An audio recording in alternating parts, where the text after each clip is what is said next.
good class tonight. You did a great job. Right? Did a little bit of everything. Right? Fun. Right? And it's important that we all keep that in mind, training. I consider this something, it's kind of MMA. What makes MMA cool is that it has aspects of everything that kind of come together. Obviously, the things that aren't covered in MMA, multiple attackers, significant size difference, right? It's the things you don't really need to account for if you're competing in this sport. But just the concept of mixing grappling and striking skills and kind of accounting for the different contexts in which you're going to have to fight is important, right? So today we kind of work backwards, right? We did some basic work on the ground, then we got standing clinching, and then we ended with a longer range standing sparring, right? But to illustrate the point, the reason why, you don't need to be experts at everything. Obviously, the striking is the specialty of our art, right? And it's what we concentrate on more than anything else.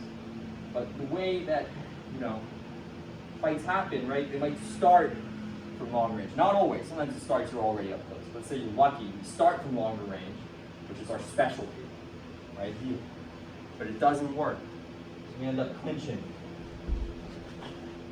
It doesn't work. He tackles me, brings me to the ground. Go under. Oh, he's on top of me. I need to try to fight my way. Up. Right? We want to have some piece of our training that addresses each of those ranges of combat. Does that make sense? And the other ones we shouldn't ignore, we're talking about self-defense. There's also the verbal range, right? The awareness range. Being aware when you're in a dangerous environment, being aware of someone who might be a potential attacker, where we can stop an altercation before it starts. Self-defense is not just about kicking and punching. Right? There's a martial art. You don't just practice self-defense here. So you want to have a skill set that enables you to fight if you have to. But always remember, there's nothing we can do to make that kind of situation, to make it so that a situation like that isn't dangerous. I don't care how good of a martial artist you are. If you're winning the fight, but then the guy's buddy comes up behind you, right, and grabs you, you're going to be in trouble. If you're winning the fight, but the guy has a knife, you're going to be in trouble.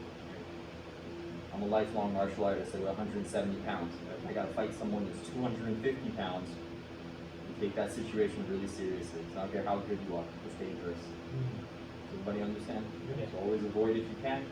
If you can't avoid, though, you want to have some understanding of where this fight can go, right? Doesn't necessarily just stay standing. Doesn't even, even with grips, doesn't stay standing. You might end up on the ground. So, if anybody have any questions? Great class tonight. Thank you so much for coming. Everybody, if you get answer sets. Yep. Yeah.